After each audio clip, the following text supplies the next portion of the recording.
Hi, welcome to Types of the Roofing Trade, and today we're going to be looking at TPO roofing. And now you've got several different types or subdisciplines within the roofing trade. You've got asphalt shingles, you've got metal, whether it's low rib or standing seam, you've got slate, you've got copper detail stuff. You have also a lot of different flat roof or low slope roof products, such as roll roofing, which is also called mod bit or modified bitumen. You've got EPDM, which is a black rubber. You've got things like TPO, PVC, and that's more or less the majority of your subdisciplines. So today we're going to be looking at TPO. TPO stands for thermoplastic polyolefin. It's just like a man-made product, chemical compound. They start off with like these little plasticky looking beads, and as they apply the heat, it basically plasticizes it or makes it soft, so it forms into that single ply sheet of membrane. So thermoplastic polyolefin. So thermo, the heat makes it plastic, makes it softer. So you start out with the hard little round plasticky things.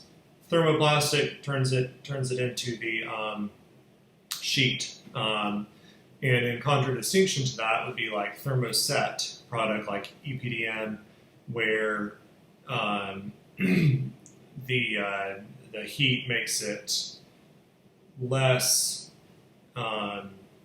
What would you say? It basically firms it up, or it starts off way soft, too soft, and then the heat sets it or cures it. I guess that's how that works. At least that's what the name seems to imply for that one. Now, a good place to start off with anything in construction is your code book. And so I'm going to go ahead and start my camera here on my phone. And so this is the 2015 IRC International Residential Code. There's also an IBC International Building Code, which is more for commercial stuff. It's volume 1 here. There's a volume 1 and 2. And this is what the city of Auburn has adopted as of right now. And codes are a really good place to start because basically for a number of reasons.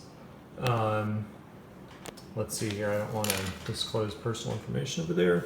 All right, codes are a good place to start off for a number of reasons. For one, you get indemnity, and basically what that means is security or protection against a loss or other financial burden, or another definition of indemnity is security against or exemption from legal responsibility for one's actions. And it's indemnity not in a bad way, it's in a good way, because you did the right thing. You did what you were supposed to. You did what the code book asked you to do, and this is like the ultimate authority in construction. So whatever code book your particular jurisdiction that you're working in has adopted, that's like the ultimate authority for you as far as the laws of the land go. So that provides you indemnity. You know, if you did everything according to what they said there, it provides you that security, which is very important, because you don't want stuff to blow up on you later. You know, if something bad goes on, and something you did cause a fire or something, you want to make sure that you were professional and you followed the exact advice of what you were supposed to do. The other thing that following code provides you is professionalism, because this book represents conventional wisdom. It represents, everybody's got their idea. You get in onto any topic in roofing, there's going to be 100 or 1,000 different ideas on what is the correct way to do it. And code basically, or the IRC, represents sort of like a playoff of everybody's idea, and everybody's idea has been pitted against another one, back and forth until, you have playoffs and re-rounds, and eventually the winning idea goes to the top. So The IRC is sort of like a compilation of all the winning ideas across all the various questions that more or less arise in roofing or any other trade. So you gain professionalism. You're following conventional wisdom when you follow the IRC. And in a large degree also you're gaining wisdom, because this stuff pretty much is accurate. It pretty much is going to be a very smart way to build, a very good way to run your business, to do everything, besides the fact that it's the law and you're supposed to. So you always want to start with this. So, code book here has got 3 divisions, it looks like, of the low slope roofing, at least that I'm looking at here. You got the modified bitumen, that's roll roofing. You got your thermoset single ply, which is like rubber roof polymers, EPDM, neoprene, Hypalon, and then down here you've got your thermoplastic single ply roofing. Again, thermoset, heat makes it get hard. Thermoplastic, heat makes it get soft. It's just a way to describe the product, how it's produced. So it's going to be plastic polymers, TPO, PVC. Again, I just kind of wrote out that definition up there. So, they give you a little bit of guidelines here. They tell you, have at least a 1/4 inch on 12 slope if you're doing new construction. And then there's also like sprayed polyurethane foam roofing, which I don't really care for, but that's another option. So there's the code book there.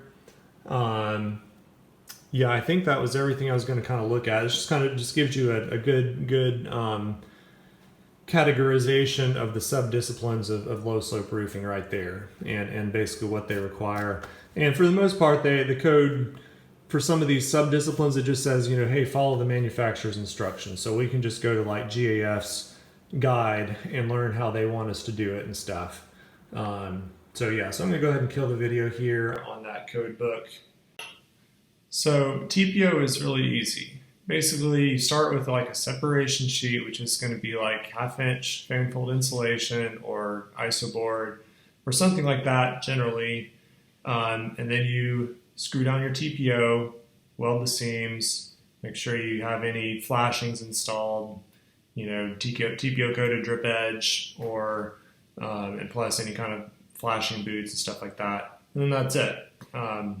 So this particular job was a built-up roof, and we just went straight over with fleeceback TPO. So if you're using fleeceback, the fleece on the underside, it's kind of like furry material, that acts as your separation sheet for going over certain materials. It's okay.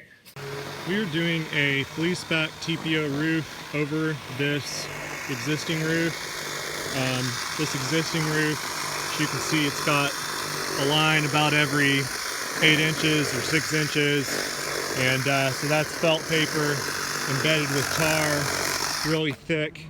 You can get an idea.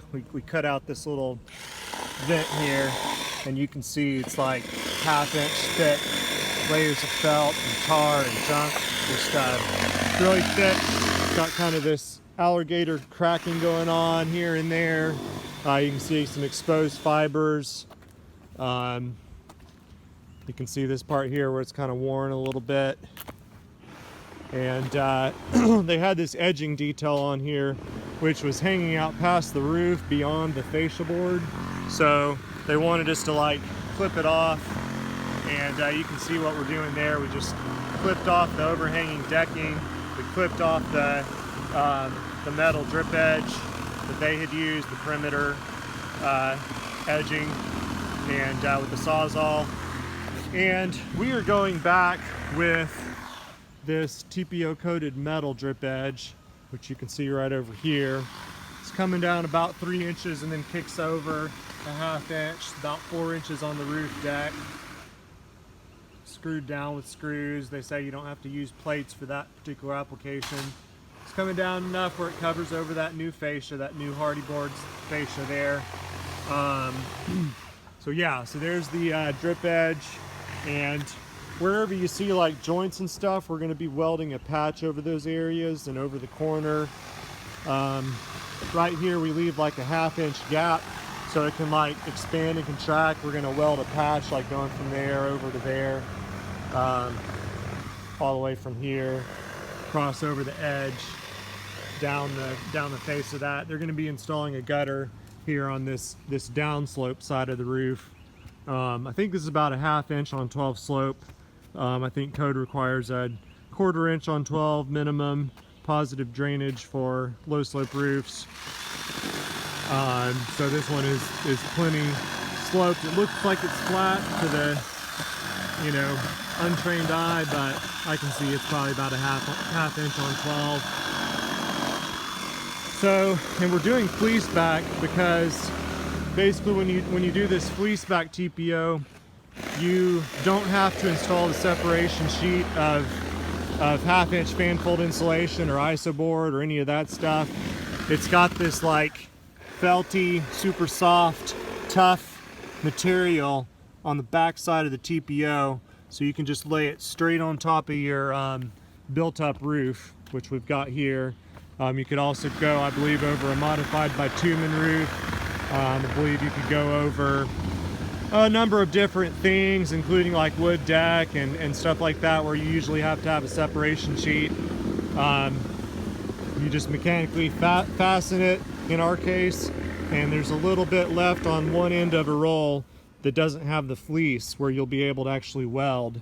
And anytime you'll have a butt joint with this, you'll have to weld a extra strip, which Jerry is bringing up the ladder here, I think. Yes.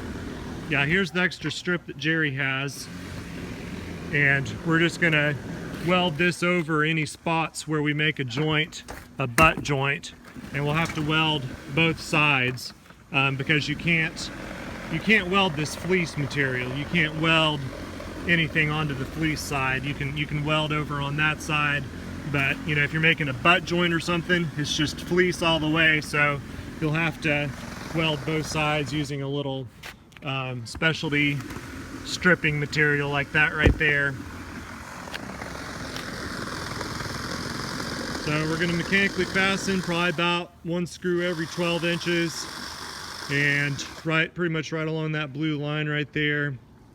And then we'll install another piece lapping over it and weld the joint there. Of course, we're going to weld all the perimeters to that drip edge after we get all the little trim pieces installed, like right there, get it all prepped. And we'll also be putting on some witches boots, which are witches hats, the boots that go right around those pipes. Weld to the TPO surface on the top, and it clamps on around the pipe on the top.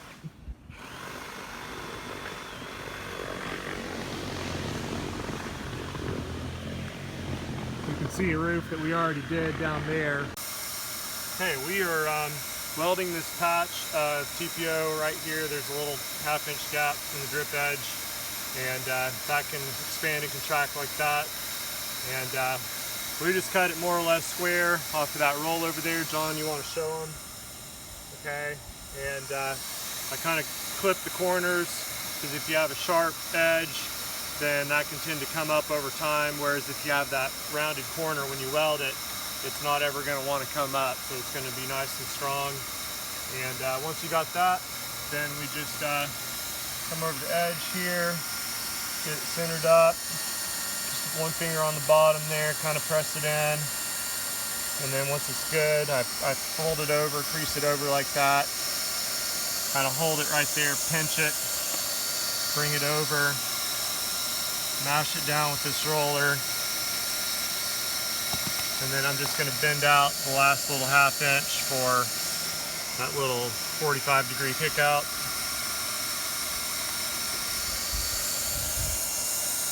And just kind of stick it on there, center it up a little better there. And I'm just going to tack weld with my finger here, folding it over, tacking it down a little bit.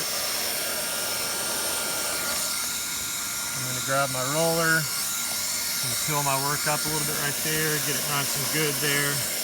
Come in some, do a first pass and a second pass there.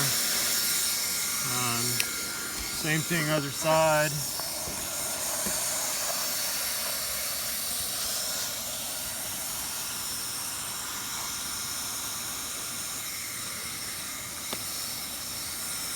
All right, we got this kind of crease going on, so I'm just gonna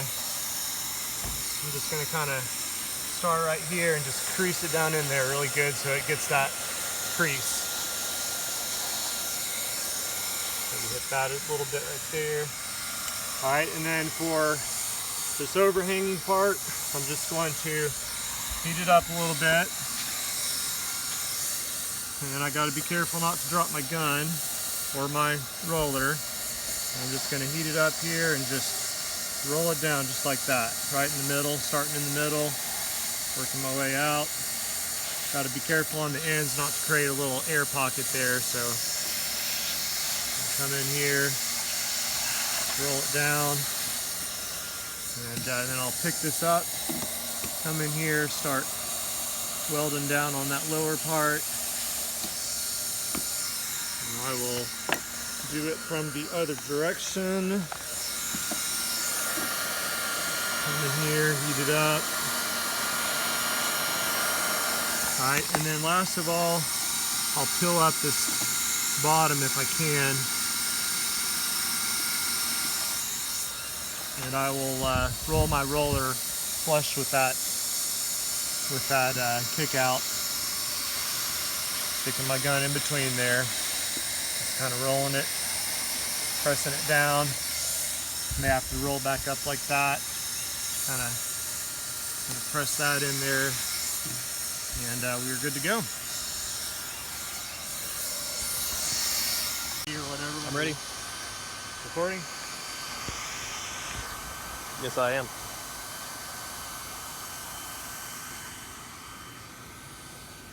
Okay, we are doing the corner patch here. So you can see we cut our drip edge at like a 45, at least this overlapping piece. We cut it at 45. Doesn't matter which one overlaps, as long as you're cutting the overlapping one. You can cut both of them for that matter. You just don't want it to be like, you know, make a cut and then it ends up like right there, because then there's not really a good way to weld that last little bit there. So now we've got plenty of purchase on both sides of this joint to get a good weld.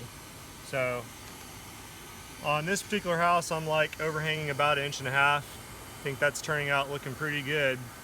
And by the way, on the drip edge, we just bent it around. We didn't cut it down there, we just bent it around. So I'm just overhanging about 1.5 inches, getting it about square. And you just kind of like fold your two sides down a little bit.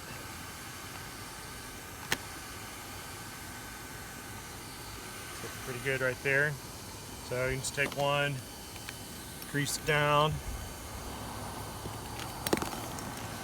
get your other side where you like it, crease it down,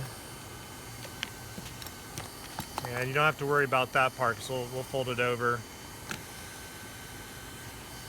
And just go with one side or the other once it's on there nice and snug.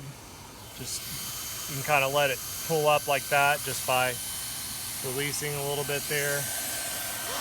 Same principle as the other patches. You tack it down right there in the middle a little bit, and then you pretty much just run with the top side here.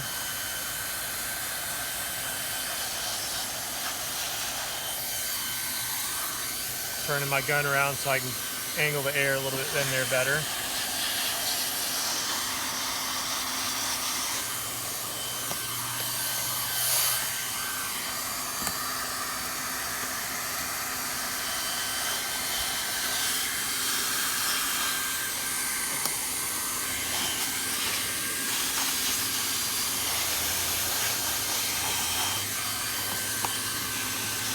Okay, and now we are coming to these couple of little creases here.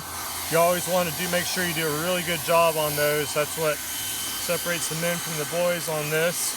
So you come in here and just kind of crease it in there really good. This is one time where you can even angle your roller up instead of just being flat. And then we can come in on this other side. Lift it up, put it in there, and just squeeze it in there real good. Get the last little bit of this guy. You always want to kind of be pilling your work up. Any spot where you can pill up your work. Obviously haven't got the edge finished yet there, so now, you know, that looks like it's all good. Of course, we'll be seam probing all of this with a seam prober after the fact. My edge is a little bit warmed up there. Same principle here, you just get it hot and then roll it down.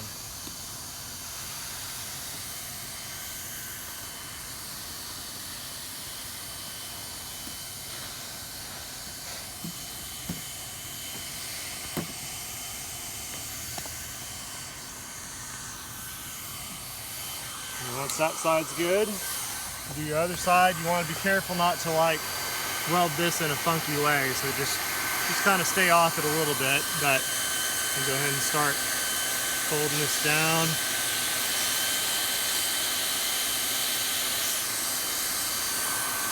All right, I'm gonna go ahead and place that down there. Okay, so I think we're pretty much good. Now, I usually think about which way do you want the house to look better. So this is completely the backyard back here, and this side over here is kind of like a side yard. So I'm just going to take this corner and I'm just going to fold it around to that back side, so the slightly ugly side ends up being on the back side where it hardly ever is going to be seen. So let's get it nice and hot here. Just folding it over, spending a little more time kind of burning it just a tad, just keeping the heat on a little longer because it's a double layer of TPO. So you just want to get that just tacked over. It's not going to leak or nothing, but it's just for aesthetics, just folding it over, welding it on. So that's your corner patch. Once you have your TPO screwed down for mechanical attachment systems, then you start the welding process, and that's got 3 steps. First of all, you go along every 2 to 3 feet and just put a tack weld. Just reach up under there and weld it a little bit. That's the first thing you're going to see Jared doing in the video here.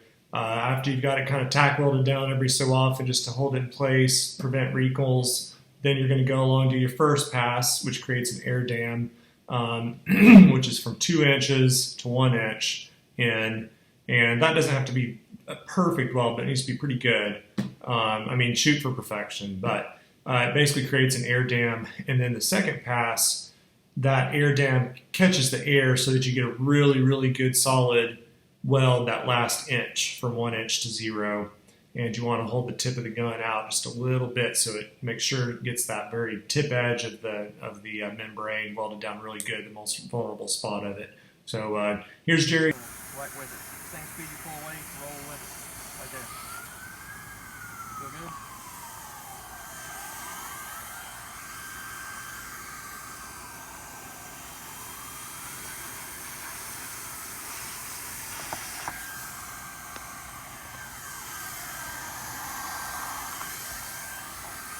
I think the thing's on 7.5. So Okay, as soon as you get that gun in, go ahead and put the roller in on there.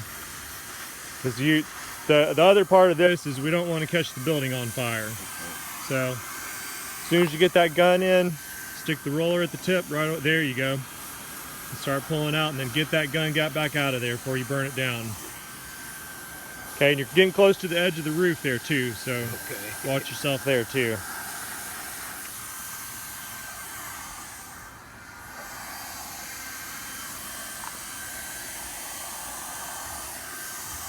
Are we ready for the first pass? I think we've got a few more tacks to do. Let me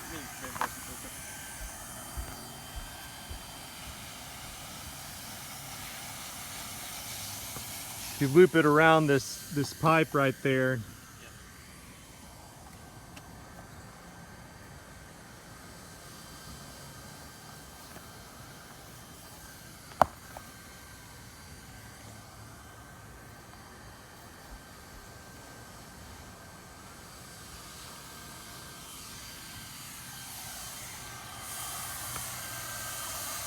Hey, I think that we might be missing some tacks in there too.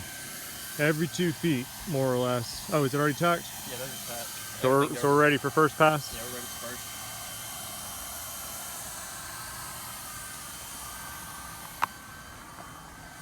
Pretty much, So I guess. We're gonna start on the first pass, right?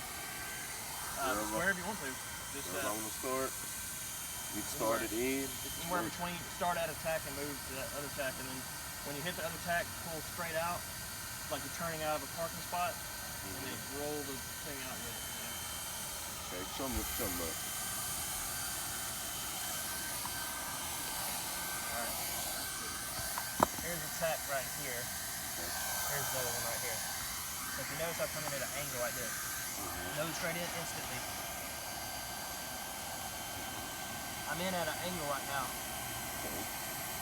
So as I go down the line,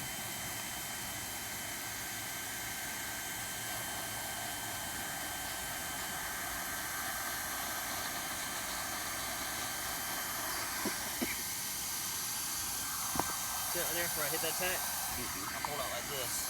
So we have good coverage everywhere. And you see also we're leaving about 1 inch of that TPO unwelded because we want to come back and now we've created a little air dam where the hot air is going to get trapped and it's going to create a really good weld the second time. So we don't want to weld the whole thing on the first pass, just leave a good inch.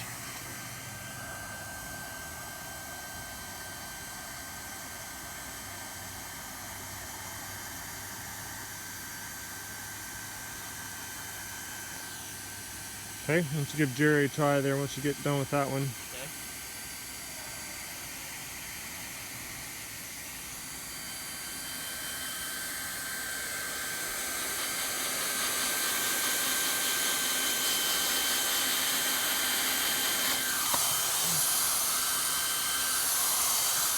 We may have missed a tack right there. Okay, it's all right. It's all tacked down by now, at least with all this hard welding on the first pass.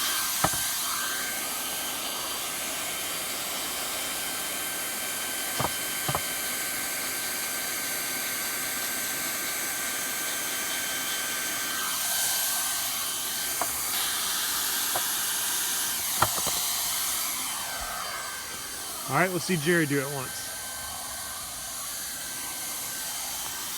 Where are you starting at and where are you going to end?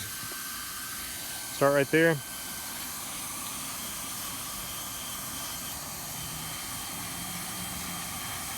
John, tell him if he's doing it right. I turn it more this way and turn this thing around. Like that. No, All right, flip the thing yank around. that gun out real quick. Okay, you're going to burn the thing down if you leave it in there too long. All right. When he was saying like flip it over, let's see here. Yeah, okay, so when you're saying flip it over, you don't want to be like melting your metal right there. This is silicon roller. The silicon, the red stuff's going to hold up to the heat, so you want to be doing it like that, not like that. Plus that metal's going to like be hitting your gun and stuff, and so you want to be doing it like that right there. Yep. And you know, the other thing is, we're not trying to just get a hairline welded down. We're trying to actually get all the way from right here over to about right here welded. So it's a whole strip of area that you're trying to weld, not just a line, but actually a whole tack. Like this. Hey, think, okay. Here.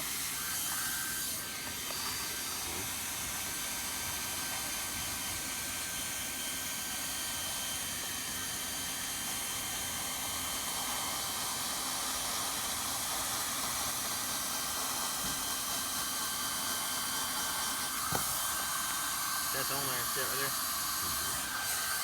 All right, Jay, give it a try. Remember to move fast with it.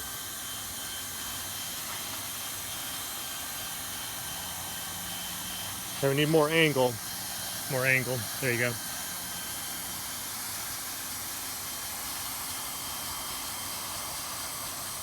So we're starting to get a little bit of a bump there. That's the tack.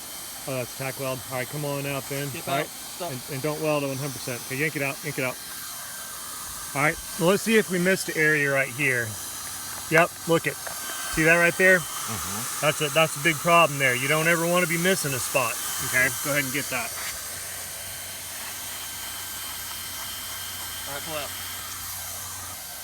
Okay. So another thing is that John likes to do it like this, and he does a great job, and that's fine.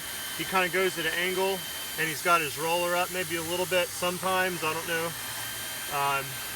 And I always go behind and check his work. It always seems fine. So me personally, I like to do my first pass more like this. I stick it in like that, find out where my existing tack is at, and then just slowly pull out, going like perpendicular to the thing, just like that right there. Pull out, come back in. Of course, I don't pull out all the way out of the TPO, I just shove it back in. Come up here, I'm about 3/16 away from the tip of that thing, more or less. I don't want to be right on top, right on top of it.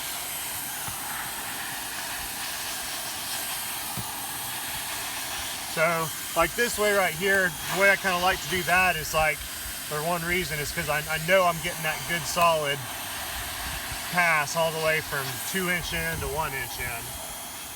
Okay, you can cut the video. Okay, we're doing second pass now. So the way we just went over this was kind of an angle I was in with the angle, and probably looking back, I could probably adjust better doing that way, straight out way. Yeah. For the first pass. Okay, Yeah. now the second pass. For the second pass here, I think it would probably pay off better to do the angle, because you want to have all the hot air. Yep, definitely want to angle on the second pass. Like that. So all the hot air is kept in there. Yeah. Okay. Let me show something for the video here real quick. Yeah, what you're looking for is like, there's two angles. There's one angle that would be like just flat along the ground. You're looking here, that's like 0, that's like 90. So you want to be somewhere right there, about 15 degrees, 20 degrees. And then there's also this angle, like 0 that way to 90 degrees straight up. So that way you're also going to be pretty tiny angle, probably about 15, 20 degrees, 25, something like that. So something about like that. And you also want to keep the tip edge of the gun just outside of the TPO as you're going, just like that right there. And that's going to make sure that very tip edge gets a good solid weld, because that's the very most vulnerable spot. Okay, you can show some more, John. See how John's staying back about 1/8 inch from the tip of the gun. You don't want to ride on top of your gun. You just want to give it a little bit of room to shoot that hot air out. Okay, Jerry, you want to give it a try there? And you press fairly firm with the roller. I mean, you don't have to kill it, but fairly firm.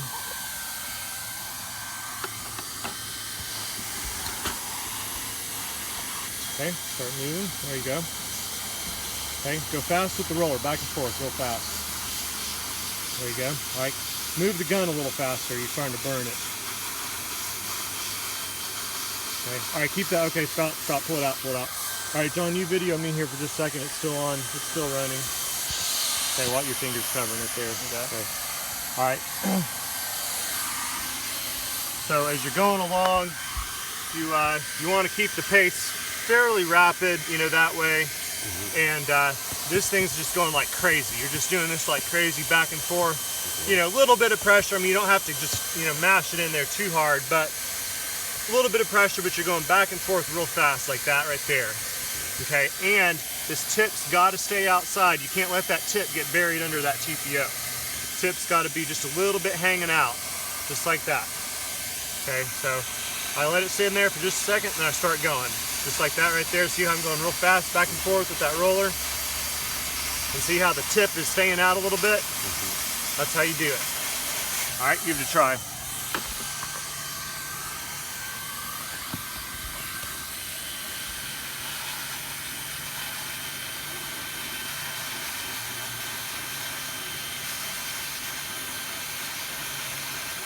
There you go. You're mashing down a little harder, so that's good. Just getting those wrinkles out.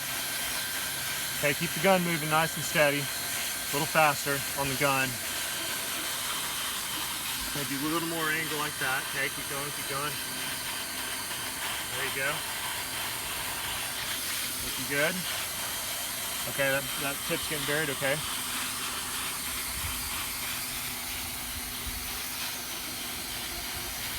Feeling good.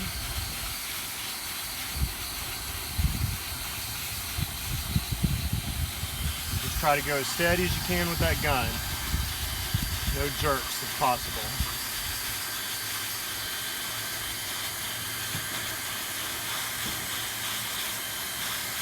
Yep, that's looking good.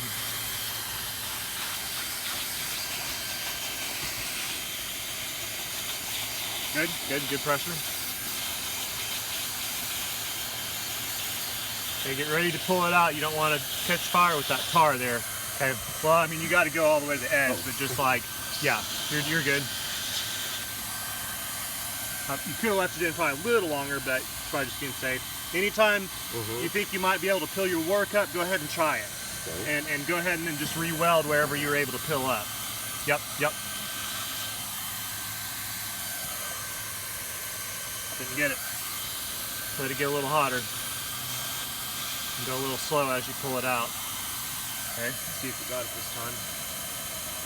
Yeah, I think you got it that time.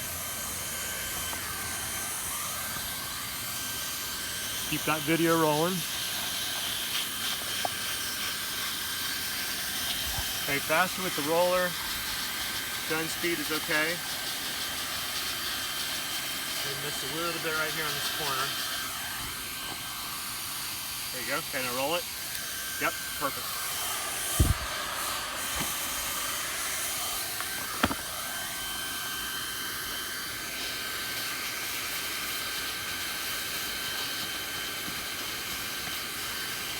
You may want to give your gun a little more angle, about like that, okay?